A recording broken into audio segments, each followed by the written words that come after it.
Hi guys, just to touch base with you and let you know how we're getting on, and just for some thoughts for those of you who have lost a loved one or a fur baby this year and are finding Christmas perhaps a little bit more difficult than usual.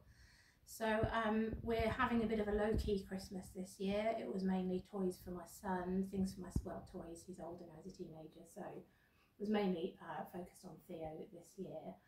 We've got a tree up at the last minute just with lights, and I only put 3 Christmas decorations up this year. They're over there. One of them I bought a month ago, which is a wreath made of pom-poms.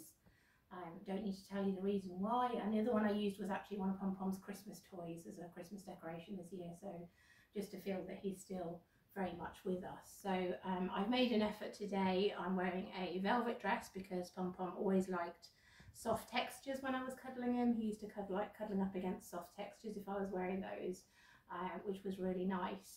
I did smudge my mascara yesterday quite badly, Christmas Eve. I cried a lot in the night, so hopefully the makeup will stay for the course of today for Christmas. It has been an incredibly difficult 2 weeks. We weren't expecting to lose him that quickly, and I think the shock of it initially I was talking about doing a public funeral or a public memorial service. I then very quickly realised that I actually wouldn't probably cope with that emotionally at the moment. Getting very tearful all the time, that's been very difficult. So we're putting that on hold for now and just having some quiet time as a family, mourning for Pom-Pom. So ways I'm remembering him at the moment, we've got the big canvas print here that I showed you on a video. Very, very big canvas print of Pom-Pom where he always liked to lie with his 2 bunnies. So he's very much at the centre of the heart of the home. I've got 3 in his room that I showed you as well. We've got this one as well that hasn't gone up yet, but this is Pom-Pom lying in his spot. This is where he decided he wanted to lay the first day we moved house into this new house. It was a new build, and he came in and he claimed this as his spot. And very often you would see him lying here during the course of the day, and he'd just watch us go by. And from there he had access to all the rooms on the landing and the office upstairs. And this was very, very typical where Pom-Pom would lie. So I'm going to actually put this print in his spot on the wall, exactly where he used to lie. So that's very special as well.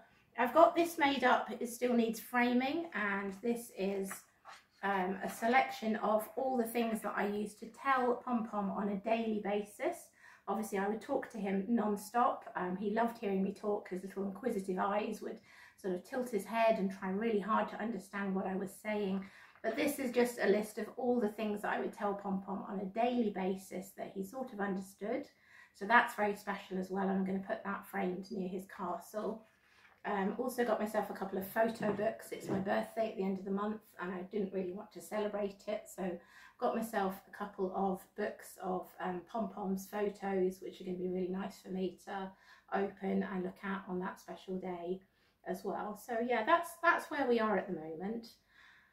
I really want to thank you for all your love and support on the channel. Obviously the channel was very much centred on Bunny, but it was Bunny and me, and I'm really grateful that you're walking this road with me and you haven't left me at any point, and you're still there with your love and your comments and your support for me going through this. Really, really appreciate that as well. I've had some really lovely moving comments. I mean, somebody was saying that Pom-Pom was lying on the last weekend on my bedside table and there was a smart water bottle behind him, and they said, "Rabbit's a smart, he'll find his way home." And another comment that springs to mind is somebody saying, "He's still there, look with your heart and not with your eyes." And you know, everything you guys have said and done has just been so special and really helping me work through my grief. So I'm lucky in that sense, in that I have a community of people that knew how much Pom-Pom meant to me to help me through this, and that's really appreciated, so thank you very much. So I'm missing Poms at Christmas. I've missed him every day this week. It's heart-wrenching, it's painful. I've been going out to places, physiotherapists, the nail salon, and people are saying, "Are you okay? You're just not quite yourself." And I'm not quite myself. I don't feel like making small talk.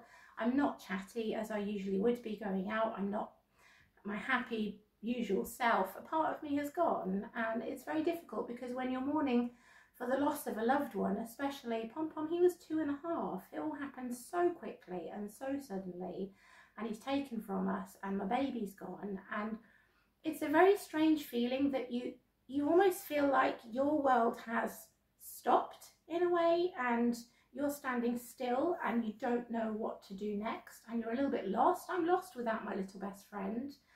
And it sort of feels like the world needs to stop with you, but it doesn't. It keeps going, which is fine because the seasons change and life goes on. But it kind of just feels like I want to say to the world, just stop with me, because this has happened. It's just a strange feeling, really. I miss Pom Pom nibbling the Christmas tree. We have an artificial Christmas tree. Last year he came and started nibbling it, and we had to keep saying, no, don't nibble it. And he was a free roam bunny, but for the Christmas period I had to keep the lounge door shut and supervise play because he kept wanting to nibble this tree. And I remember in the end Theo was there, and he'd nudge Theo, his big brother, and he'd say, you know, I'm going to go and nibble it now, but don't tell Mum and Dad. And he was so cheeky, like a little child. I think that's what was so endearing about him. His personality was very much like a little child, and he had a huge personality. And that's just one of the things that I miss about him, as well as so many other things. So I wanted to share with you very briefly, if you have lost a fur baby in 2023, or if you've lost them at any time and Christmas is just feeling a little bit harder than usual because it's that time when family comes together, everyone else is joyful and celebrating, and you just don't feel joyful, you don't feel that spark of joy. I mean, I feel that I've lost a spark in the last couple of weeks, and I'm sure I'll get it back, but for the moment it's not there. So Christmas, birthdays, New Year's going to be hard. Pom Pom sat up with us last year, watched Big Ben chime and the fireworks on the London Eye and Sam Ryder singing with us on the TV. And it's times like these where you really do feel the wrench on your heart that, yeah, they're not here and I'm celebrating this on my own. And it's always worse for those left behind. So for those of you who are in that situation, perhaps not the same situation as us because we lost Pom Pom very young and it's a tragedy, but you know, any loss is painful.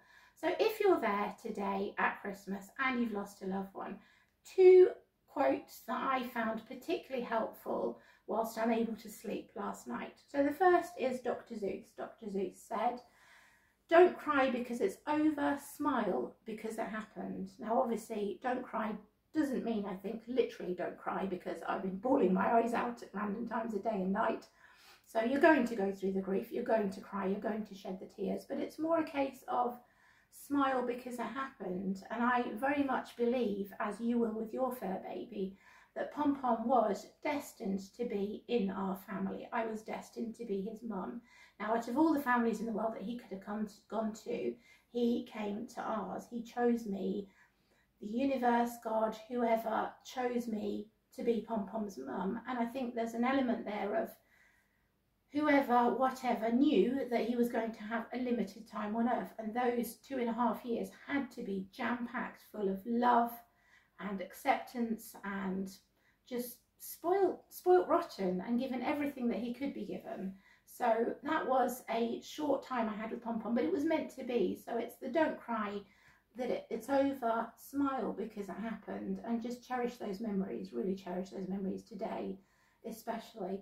And the second quote is when I was scrolling through Instagram a couple of months ago and somebody had liked a post by someone else. It was an artist, it came up in my feed, and it was basically a lady who had painted a person walking with a dog, and the dog was whited out a little bit faded in watercolours, and it was a loss card, and the quote said, bear with me while I try and recall it to mind, "Losing you makes me realise how lucky I was to love you." And there is truth in that, that when we lose that loved one and it is really, really painful, in that pain we realise we were lucky, we were blessed to be the ones that got to love them. And I know you all loved Pom Pom from afar, but as his mother, I was blessed to be chosen to be the one that loved him on a daily basis in person. And hold on to that today, that losing your loved one, losing your fur baby, makes you realise how lucky you were to be the one that got to love them. So yeah, that's where we are. We're just trying to take the glimmers of hope, the little rays of hope, and hold on to them at this really difficult time.